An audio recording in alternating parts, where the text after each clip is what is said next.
할렐루야. 네, 오늘도 주님의 크신 은혜와 사랑이 우리 성도님들 심령 가운데 가득 넘치시기를 주님의 이름으로 간절히 축원합니다. 신앙생활을 하는 성도들에게 당신은 거듭났습니까? 라고 질문을 할 때가 있지요. 거듭났다는 것은 다시 새롭게 태어났다는 것을 의미합니다. 예수를 믿기 전의 인생은 죽고 완전히 예수 안에서 새로운 인생으로 다시 태어나는 것이 바로 거듭난 성도의 삶입니다.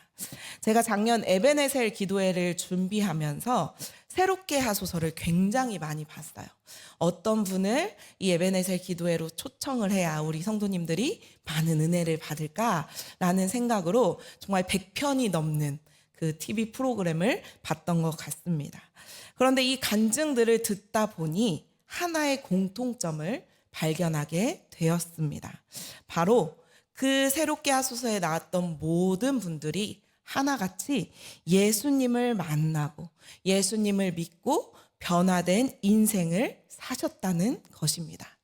비단 새롭게 하소서에 나왔던 사람들만 예수님을 믿고 만나고 변화되셨을까요? 여기에 서 있는 저도 예수님을 믿고 변화되었고 아마 여러분들도 예수님을 믿고 변화되셨을 줄로 믿습니다. 아멘. 내 삶을 돌아보면 분명히 예수님을 믿기 전과 그 후에 삶의 변화가 있을 것입니다.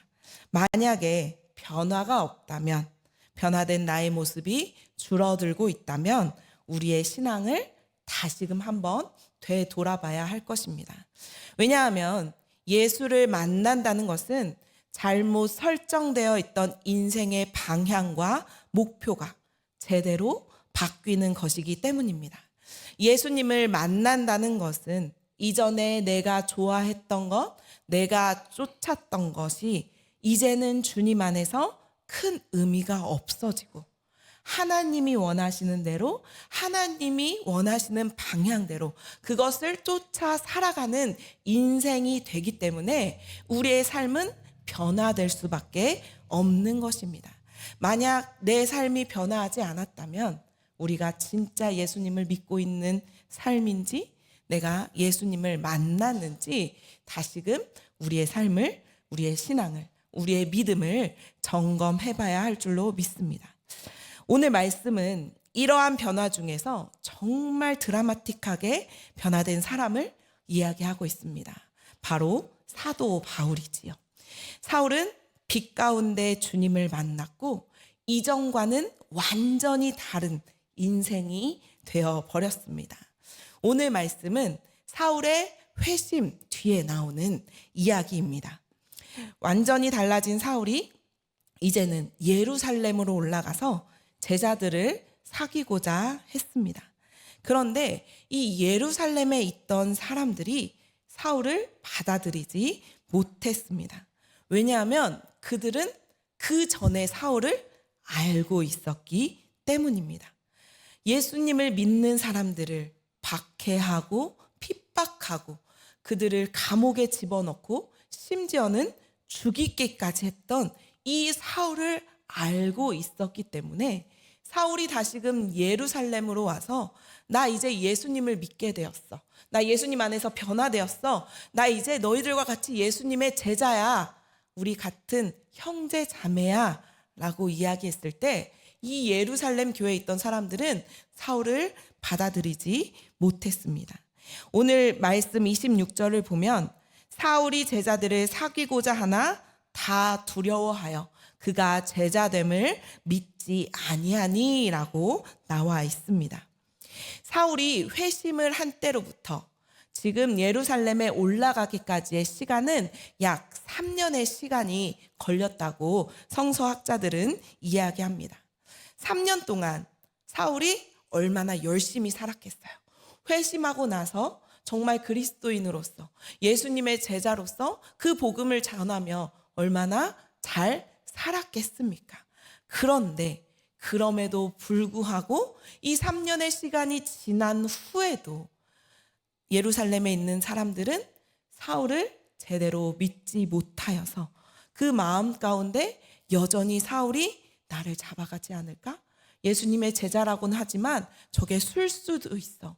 술수일 수도 있어. 다시금 언제 변해서 우리를 잡아갈지도 몰라라는 그러한 마음이 있었기 때문에 그들 마음에 두려워하여 제자됨을 믿지 못했다라고 이야기하고 있는 것입니다. 오늘 우리도 이렇게 예루살렘 성도들과 같이 예수님을 믿는다고 할지라도 때로는 우리의 눈에 보이는 것만 가지고 아니면 때로는 과거의 사건들을 가지고 과거의 모습들을 가지고 상대방을 평가할 때가 참 많이 있습니다. 사울을 우리의 눈으로 보면 그가 예수 믿을 사람이 아니야 라고 판단합니다. 그의 과거의 행동을 떠올렸을 때 예수 믿는 사람들을 핍박했던 사람이기 때문에 그것을 가지고 평가를 한 것입니다. 사울의 내면 가운데 하나님이 어떻게 일하셨는지를 전혀 보지 못하고 자신들의 생각, 지금 내 눈에 보이는 것, 자기의 과거에 매여서 그 사람을 판단하고 평가하고 있는 모습이 오늘 본문에 나오는 예루살렘 교회의 모습입니다. 그런데 여러분 한번 생각해 보시기 바랍니다.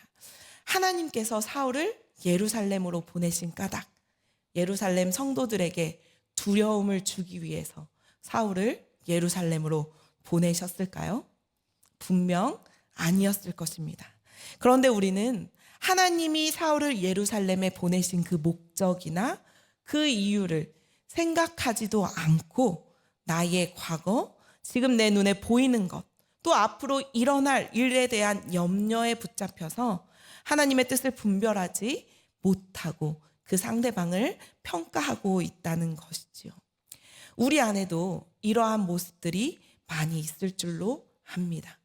나의 편견과 나의 판단, 내 생각 때문에 내 옆에 있는 지체들을 하나님이 바라보시는 그 눈으로 바라보지 못하고 믿음의 눈으로 바라보지 못하고 그를 평가하고 그에게 벽을 쌓고 있는 우리들의 모습이 아마 우리 안에도 있을 줄로 압니다.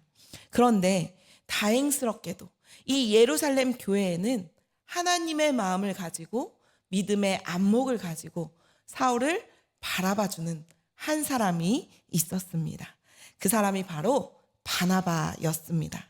바나바는 과거에 얽매이지도 않았고 눈에 보이는 것만으로 판단하지도 않았고 아직 일어나지 않은 일을 앞당겨서 걱정하지도 않고 오히려 그 사울의 심령 가운데 일어난 하나님들의 일들을 잘 보고 그것들을 사람들에게 설명하고 중재해주는 역할을 하고 있습니다. 오늘 우리가 읽은 말씀 29절에서 29절을 살펴보면 바나바가 어떻게 그 사울을 예루살렘 교회 사람들에게 설명을 해주었는지 소개를 해주었는지 잘 나오고 있습니다. 이 부분을 표준 세번역 성경으로 보면 27절 시작이 그러나라는 접속사로 시작되고 있습니다. 그러나라는 접속사가 쓰여진 이유는 이전에는 예루살렘 교인들은 사울을 보고 두려워하는 마음에 그들을 제자로 믿지 못했지만 그러나 단 한 사람 바나바는 사울을 하나님의 눈으로 바라보고 믿음의 안목을 가지고 사울을 바라보는 사람이었다라고 이야기해주고 있는 것입니다. 우리가 볼 때는 그렇게 보일 수도 있으나 과거에는 그런 삶을 살아온 사람이지만 저 사울 안에는 하나님의 일하심이 있다. 하나님의 역사하심이 있다. 이것을 설명해 준 사람이 바로 바나바였습니다. 이 바나바는 믿음의 눈이 띄어 있던 사람이었습니다. 그래서 사울을 이해할 수 있었고 또 사울을 이해하지 못한 사람들에게 잘 설명해 주고 하나님의 뜻을 해석해 줌으로써 사울이 이 예루살렘 교회 안에서 잘 적응할 수 있도록 도움을 주는 역할을 하게 되었습니다. 만약 바울의 이러한 행위가 없었더라면 위대한 사도 바울은 탄생하지 못할 수도 있지 않을까 생각이 들었습니다. 제가 이전 교회에서 유치부 사역을 할 때였습니다. 그때 그 유치부에 7살 남자친구 아이가 하나 있었습니다. 제가 이름을 아직도 잊어버리질 않고 있어요. 그 아이의 이름은 한영광이었습니다. 이름이 참 영광스럽죠. 네, 이 아이가 어땠을 것 같습니까? 영광이라는 이름답게 참 예배 태도도 좋고 믿음이 좋은 아이라고 생각하실 수도 있겠는데, 이 영광이란 아이가 말을 징글징글하게 안 듣는 아이였습니다. 네, 예배 시간에 돌아다니던 아이, 그리고 제가 설교를 하면 그 설교 한마디 한마디에 목사님 그래서요? 목사님 근데 그건 어떻게 된 건데요? 왜 그렇게 됐는 건데요? 질문을 너무 많이 해서 제가 설교를 할 수가 없을 정도로 그렇게 어떻게 보면 예배를 좀 방해하던 그런 아이였습니다. 그래서 선생님들이 영광이가 자기 반이 되는 거를 두려워했어요. 목사님, 저는 영광이를 감당할 수 없을 것 같아요. 다른 반에 넣어주시면 안 돼요? 이런 말들을 참 많이 했던 아이였습니다. 또 부모님도 영광이를 너무 잘 알아서 저만 보면 목사님 죄송해요. 영광이 때문에 힘드시죠? 맨날 이런 말을 하던 아이였습니다. 저도 그 교회에서 사역을 할 때는 결혼을 하기 전이었고 또 아이를 키워본 경험이 없었어서 이 아이를 어떻게 대해야 될지 너무나 난감하더라고요. 그리고 정말 부담스러웠습니다. 그래서 제가 그 교회에 갔는데 유치부 사역을 하면서 제 수첩에다가 그 아이 이름을 딱 적어놨어요. 한영광, 기도 제목 이렇게 적어놨던 그때가 있었습니다. 그러면서 이 아이를 위해서 정말 열심히 기도를 했어요. 그러다가 어느 날 이 영광이가 제 눈에 딱 들어오더라고요. 제 눈에 들어왔는데 이 영광이가 너무 불쌍해 보이는 거예요. 아무도 영광이를 환영해 주지 않고 그냥 천덕꾸러기처럼, 말썽꾸러기처럼 이 아이를 그냥 방치해 놓는 그런 모습이 너무나 안타까워서 제가 이제 이 영광이에게 관심을 갖기 시작했습니다. 교회에 오면 영광이를 꽉 끌어안고 영광아 잘 왔어. 목사님이 너 너무너무 사랑해. 라고 이야기해 주기 시작했습니다. 그럴 때 영광이는 가만히 있질 않았어요. 저한테 안기면 왜 이래요? 이거 놓으세요! 하면서 막 발버둥 치려고 엄청 막 발버둥 쳤습니다. 그럴 때마다 저는 더 세게 끌어안으면서 영광아 사랑해. 하나님도 널 사랑하셔. 라고 이야기해주고 영광이가 설교 시간에 질문을 하면 이제는 무시하지 않고 그 질문에 제가 대답을 해주었습니다. 그러니까 영광이가 조금씩 바뀌기 시작하는 거예요. 그러다가 저희 유치부에서 말씀 암송 대회를 연 적이 있습니다. 저희가 한 달에 하나씩 말씀 암송을 했는데 연말에 12개의 암송을 다 외우면 정말 좋은 선물을 준다고 제가 그렇게 선포했습니다. 제가 어떤 선물을 주겠다고 말했냐면 터닝 메카드라는 장난감, 로봇 장난감 그런 거를 선물로 주겠다고 이렇게 공약을 걸었어요. 그 이야기를 듣고 우리 선생님들이 다 반대를 했어요. 목사님, 교회에서 그런 걸 주면 어떡해요? 성경책이나 성경 동화나 그런 그림책을 줘야죠. 어떻게 세상이 똑같은 그런 장난감을 줄 수가 있어요? 라고 저한테 말하시는 거예요. 그래서 제가 그런 거 주면 애들이 말씀 외우겠습니까? 그러면서 만약에라도 이 장난감을 위해서 아이들이 말씀을 외운다면, 그리고 이 말씀이 정말 우리 아이들의 마음속에 평생 기억이 된다면 저는 이 장난감 사줘도 된다고 생각합니다 라고 우겨서 제가 터닝 메카드를 사주겠다고 선포를 하고 말씀 암송을 하라고 했습니다. 그런데 제가 어느 날 충격적인 소식을 들었어요. 영광이 어머님한테 전화가 왔습니다. 목사님, 영광이가 그러는데요, 그 터닝 메카드 구할 수 없대요. 그래서 영광이는 어차피 못 받을 거니까 나는 말씀 암송 안 해 라고 이야기를 했다는 거예요. 목사님 그거 못 구해오니까 어차피 못 받을 거니까 나 안 할 거야 라는 얘기를 했다는 거예요.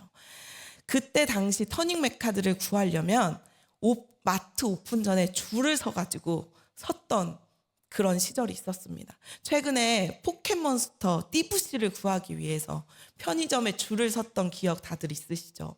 그것과 같이 터닝 메카드도 약 15년 전에 선풍적인 인기를 끌었습니다. 제가 어떻게 했을까요? 오기가 발동했습니다. 내가 영광이를 위해서면 어떻게든 구하겠다 라고 생각을 하고 제가 마트마다 전화를 했습니다. 그러다가 시청 홈플러스에 전화를 했는데 그 전화하는 그날 터닝메카드가 들어온다는 거예요. 그래서 제가 사무실에서 일하다 말고 시청 홈플러스로 막 달려갔어요. 제가 그때 터닝메카드를 10개가 넘게 구했습니다. 그리고 바로 영광이 어머님한테 전화를 했어요. 영광이 어머님, 저 터닝메카드 장난감 구했습니다. 영광이한테 꼭 이 사진 보여주면서 말씀 암송하라고 하세요. 말씀 암송 당일날 어떻게 되었을까요? 영광이가 12개의 말씀 암송을 다 외웠습니다. 저희 그날 기쁨의 자리여야 되는데 선생님들이 다 울었어요. 어머, 영광이가 말씀을 외워 하면서 이건 정말 기적이다. 하나님이 살아계신다 이러면서 다 울었던 기억이 있습니다. 제가 아직까지 15년이 지났는데도 그 아이의 이름을 기억하고 있습니다. 그리고 그 아이를 제가 그 교회에서 교육부 헌신 예배 때 간증거리로 쓰기도 했습니다. 또 지금 많은 시간이 흘러서 오늘 또 간증으로 또 그 아이를 이야기하고 있습니다. 제가 최근에 들었던 이야기는 그 아이가 정말 잘 성장해서 초등부 주일학교 교사까지 한다는 이야기를 들었습니다. 정말 대단하죠. 남들은 그저 골칫덩어리, 말 안 듣는 아이, 예배를 방해하는 아이로 생각했지만 저는 사역자였기 때문에, 물론 저도 사역자가 아니었다면 그 아이를 그렇게 바라봤을 수도 있었을 것 같아요. 하지만 목회자라서 나까지도 그렇게 바라보면 안 되지 않을까라는 생각을 가지고 정말 하나님의 마음을 가지고 영광이를 바라볼 수 있었던 것 같습니다. 사랑하는 성도 여러분, 우리도 바나바와 같은 그런 믿음의 안목을, 하나님의 눈으로 우리 성도님들을 바라보는 그런 귀한 성도님들이 되기를 간절히 소망합니다. 지난날에 붙잡혀서 또 앞으로 일어나지 않을 일에 너무 염려하여 주님이 뜻하신 일을 제대로 알지 못하는 우리가 되지 않기를 간절히 소망합니다. 또한 내 눈에 보이는 것, 지금 당장 육신의 눈으로 바라보고 평가하지도 마시기 바랍니다. 우리가 그런 눈으로 옆 사람을 바라본다면 이곳은 세상과 다를 게 없습니다. 세상은 우리의 겉모습만을 보고 스펙을 보고 판단을 하며 평가를 합니다. 좋은 대학에 가지 못하고 좋은 직장에 취직을 못하고 좋은 집에 못 살고 좋은 차를 타고 다니지 못하면 실패자라고 낙인을 찍습니다. 그러나 우리 하나님께서는 우리를 그렇게 판단하지 않으십니다. 하나님은 그저 우리를 바라보시고 하나님의 자녀이기 때문에, 내가 너를 창조하였기 때문에 그저 좋다, 너는 좋은 사람이다 라고 이야기해 주시는 분이십니다. 우리도 바나바처럼 믿음의 안목을 가지고 하나님의 그 눈을 가지고 서로를 바라보기를 원합니다. 하나님 앞에서 하나님의 뜻이 무엇인지 분별하여서 서로에 있는 그 하나님의 계획, 하나님의 마음을 잘 알아가는 우리 모두가 되기를 주님의 이름으로 간절히 축복합니다. 이 믿음의 안목을 가진 바나바는 사도행전 4장에 이미 언급되었던 사람입니다. 사도행전 4장 36절, 37절 말씀을 우리 한번 읽어보겠습니다. 시작.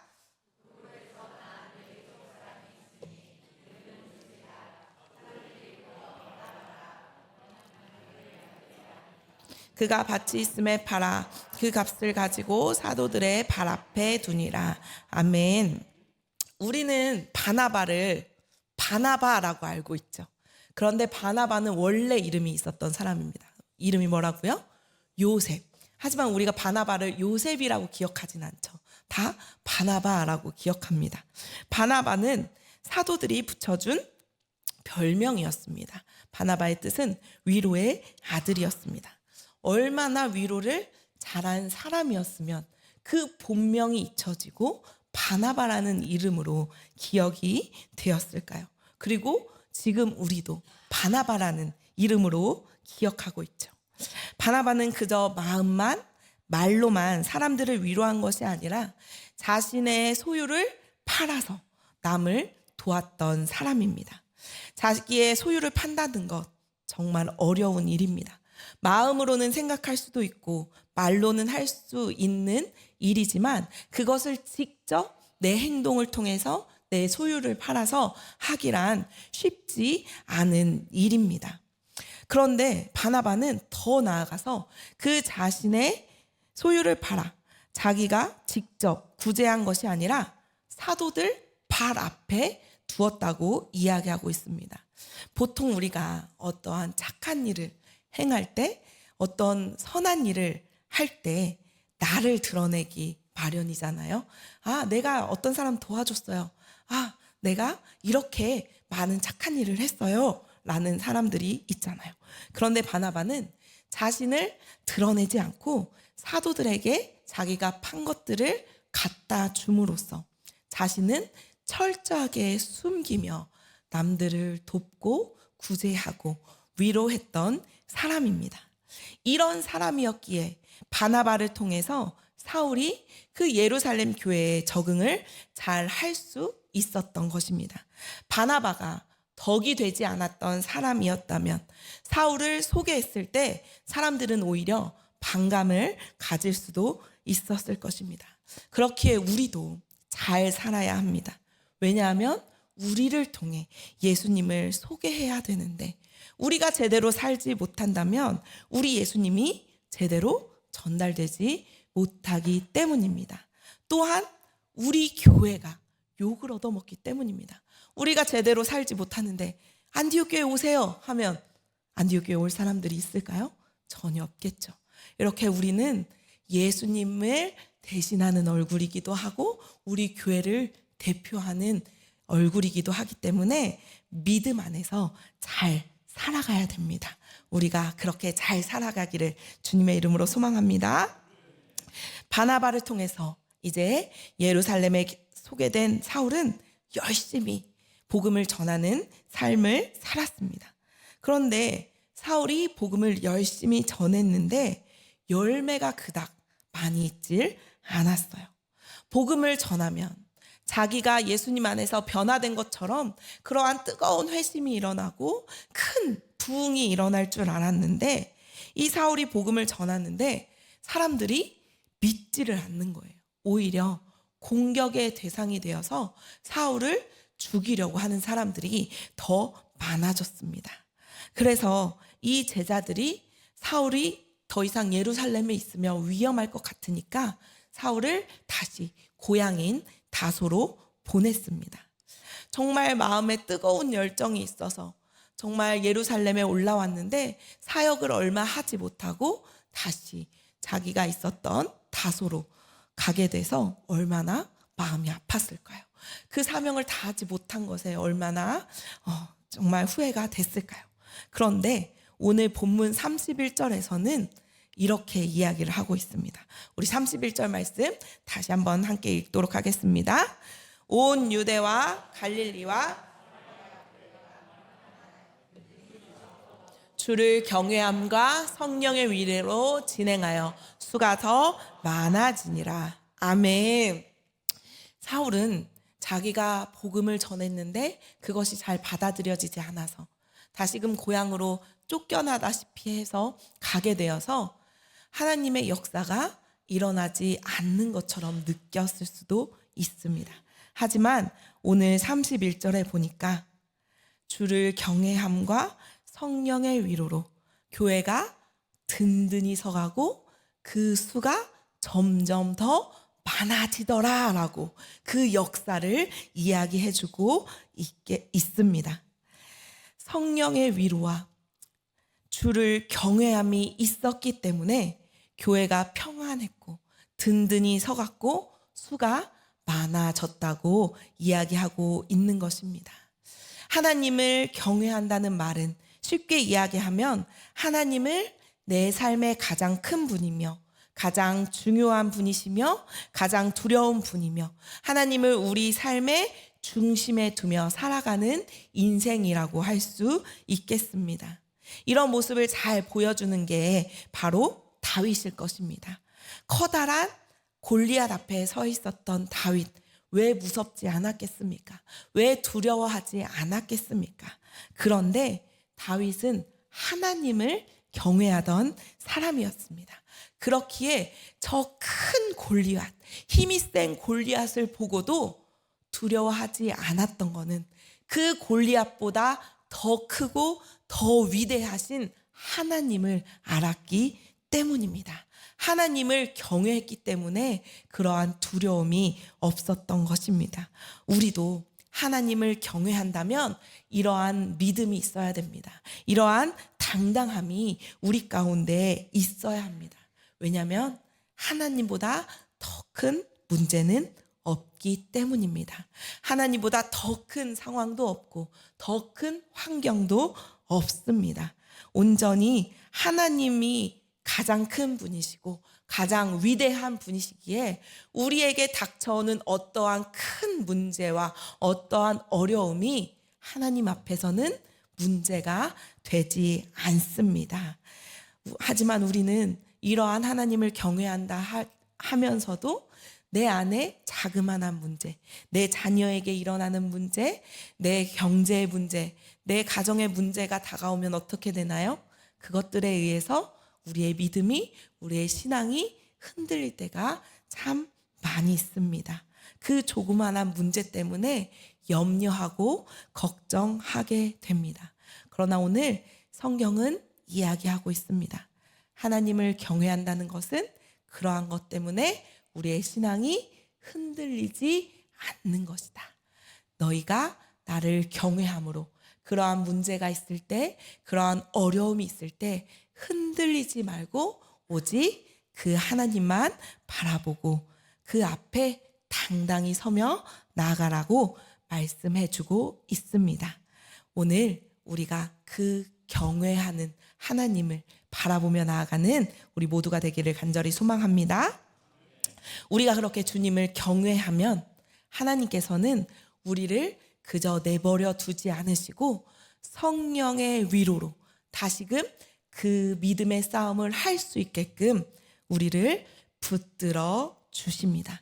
예루살렘 교회는 그 성령의 위로가 가득했고 그래서 그 교회가 든든히 서갈 수 있었던 것입니다. 오늘 주님께서 성도님들을 위로하십니다. 이곳에 모인 저와 여러분을 주님께서는 위로하십니다. 때로는 바나바와 같은 사람을 통해서 위로를 하시고 때로는 예배를 통해서 찬양을 통해서 말씀을 통해서 때로는 우리 어린 자녀들의 입술을 통하여서도 우리를 위로하십니다. 우리가 생각하지도 못한 방법들을 통해서 주님은 끊임없이 우리를 위로하시면서 다시금 우리가 주님의 길을 걸을 수 있도록 믿음의 싸움을 할 수 있도록 힘을 주시며 우리를 붙들어 세워가시는 분이십니다. 제가 작년 12월 마지막 주부터 고등부 사역을 시작했습니다. 15년 동안 영아부 유치부 사역만 하다가 고등부 사역을 이제 해야 된다는 것을 딱 막닥뜨리니까 정말 앞이 캄캄했어요. 저희 자녀들도 어리고 고등학생들은 도대체 무슨 생각을 하고 있는지 어떤 관심이 있는지 전혀 몰랐어요. 제가 막 터닝 맥카드, 포켓몬스터 막 이런 것만 생각하다가 갑자기 우리 고등부 막 입시 생각하고 학원 생각해야 되니까 정말 어떻게 해야 될지 감이 잡히지 않더라고요. 그러면서 기도를 참 많이 했습니다. 하나님, 제가 이 고등부 사역 어떻게 해야 될까요? 그러다가 하나님께서 저에게 말씀해 주셨습니다. 야, 영아부 사역, 유치부 사역 네가 했냐? 내가 했지? 이런 마음을 주시는 거예요. 그러면서 그때 또 다짐했어요. 그래, 하나님이 하셨지. 내가 하는 게 아니라 하나님이 하실 거니까 하나님 믿고 나가자라고 다짐하고 또 그렇게 고등부 사역을 했습니다. 그런데 여러분, 하나님이 하시겠지라고 마음은 먹지만 힘은 들더라고요. 말씀 전하는 거, 준비하는 거 너무나 힘들었습니다. 맨날 애들아 그랬지, 그랬어 맨날 이러다가 갑자기 고등부를 네 그랬어요 여러분 그렇습니까? 이렇게 해야 되니까 이게 갑자기 막 언어가 바뀌어야 되고 단어가 바뀌어야 되니까 힘들더라고요. 그런데 그렇게 힘들어하는 순간에 저에게 하나님의 위로가 찾아오더라고요. 제가 고등부 사역을 한다니까 어떤 분은 권지혜 목사님 고등부 사역하니까 힘드실 거니까 내가 목사님 위해서 기도하려고 고등부 교사하겠습니다 라고 어떤 분은 고등부 교사를 지원하시기도 하고요. 또 어떤 분은 제가 고등부 사역을 한다니까 고등부 선생님도 아니시고 학부모님도 아니셨는데 목사님 고등부 사역하려면 카페인이 필수예요 라면서 커피 쿠폰을 보내주신 분도 있었습니다. 또 어떤 선하신 목사님들은 제가 고등부랑 또 교육총괄 한다고 하니까 교육부 우리 전도사님들 목사님들 맛있는 밥 한 끼 먹이라고 금일봉을 주시기도 했습니다. 우리 교회 목사님들 진짜 최고죠. 네, 그런 목사님들도 계시고 또 제가 감기에 걸려가지고 좀 힘들어할 때 또 아이들 밥해 먹이고 남편 밥해 먹여야 되는데 목사님 힘드니까 밥하지 말고 제가 갈비탕 사서 걸어놨으니까 그거 먹이세요 하면서 저를 이렇게 위로의 손길로 그때그때마다 도와주는 손길들이 참 많이 있었습니다. 제가 전주 안디옥교회 올해로 4년이 됐는데 3년 동안 받았던 그 위로보다 정말 꼴랑 2달 이 2달에 받았던 위로가 어쩌면 저에게는 더 크게 다가왔습니다.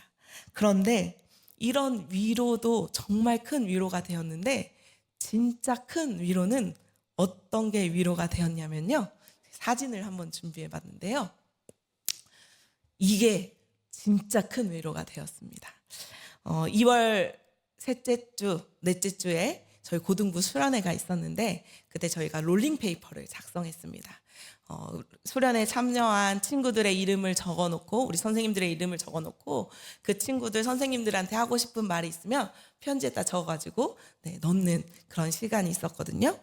저게 저 혼자 다 받은 거예요. 별 조금인가요?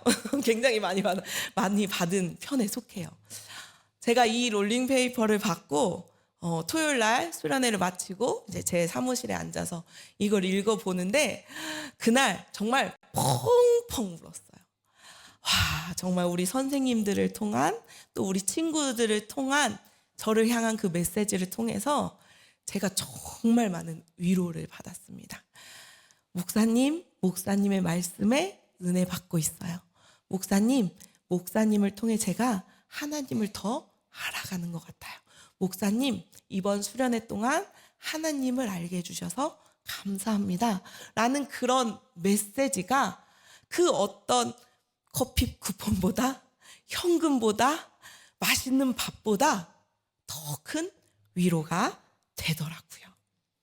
이 말들을 통해서 이 메시지를 통해서 저는 또 하나님이 저에게 위로를 주시고 힘을 주시고 다시금 주님의 길을 걷게 한다는 것을 깨달았습니다. 주님의 길을 걷도록 힘을 주시는 분은 역시 주님밖에 없구나라는 것을 알게 되었습니다. 사랑하는 전주 안디옥교회 성도 여러분, 우리도 바나바와 같이 이러한 위로를 주고 또 위로를 받는 성도님들이 되기를 간절히 축복합니다. 만약에 이러한 위로가 없다면 우리 교회는 아무런 역할을 하지 못하는 교회일 수도 있습니다. 지금 이 시대는 위로가 정말 많이 필요하다 그래요. 세상에서 희망을 찾기도 힘들고 세상에 소망이 없다고 해요. 하지만 교회에서 와서까지 교회에서도 희망이 없고 소망이 없으면 어떡하겠습니까? 그런 사람들이 우리 교회에 왔을 때 우리가 서로에게 위로의 말을 건네주면서 너 잘하고 있어. 너 지금 정말 멋져. 너 정말 훌륭해. 너는 하나님의 사랑받기에 충분한 사람이야. 라는 위로의 말들을 통해서 정말 우리 전주 안디옥 교회가 예루살렘 교회처럼 든든히 서가는 그런 교회가 되었으면 좋겠습니다. 우리가 정말 세상의 기준으로 내 생각으로 남들을 평가하고 남들을 생각하지 않고 하나님께서 주신 그 마음, 성령의 위로를 가지고 서로를 따뜻하게 바라보고 따뜻하게 세워가는 그런 교회가 될 때 우리 교회는 정말 예루살렘 교회처럼 그 수가 날마다 더 많아지는 그런 놀라운 역사가 일어날 줄로 믿습니다. 언제나 우리 교회가 그런 주를 경외함과 성령의 위로로 평안함 가운데 든든히 서가고 그 수가 많아지기를 주님의 이름으로 간절히 축원합니다. 아멘. 우리 시간 함께 찬양하도록 하겠습니다. 우리와 늘 함께 해주시고 지켜주시는 그 위로의 하나님을 바라보며 함께 찬양하도록 하겠습니다.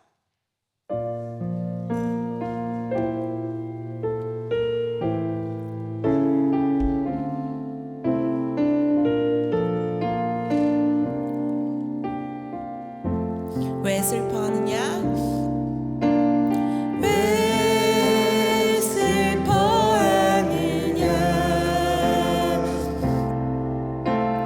왜 걱정하느냐? 무얼 두려워하느냐? 무얼 두려워하느냐? 아무 염려하지 말아라.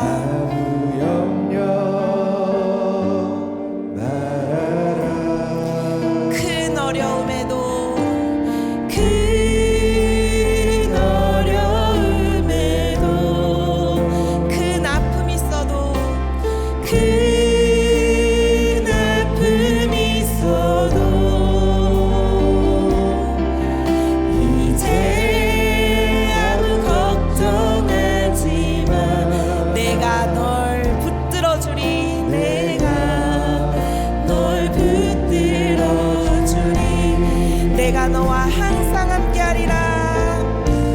내가 너와 항상 함께하리라. 내가 너를 지키리라. 실망치 말고 나를 보아라. 나는 너의 하나님. 왜 슬퍼하느냐? 왜 슬퍼하느냐? 왜 걱정하느냐? 왜 걱정하느냐? 뭘 두려워하느냐?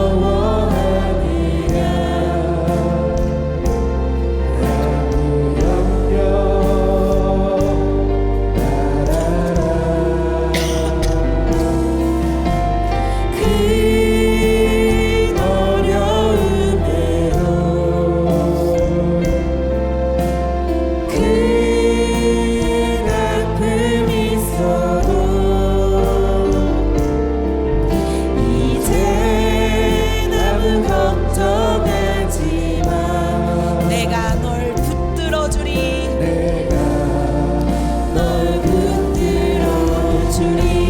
아멘. 내가 너와 항상 함께하리라. 내가 너를 지키리라. 실망치 말고 나를 보아라. 나는 너의 하나님이라. 실망치 말고 나를 보아라. 실망치 말고 나를 보아라. 나는 너의 하나님이라. 아멘. 이 시간 우리 함께 기도하겠습니다. 하나님, 우리 안에 하나님을 경외하는 마음을 주시고 성령의 위로가 가득하길 원합니다. 지치고 상한 우리의 마음 위로하여 주시고 그 성령의 위로를 얻고 이제는 내가 위로자가 되게 하여 주시옵소서. 그리하여 우리 전주 안디옥 교회가 성령의 위로가 넘쳐 흘러서 든든히 서가는 그런 교회가 되게 하여 주시옵소서.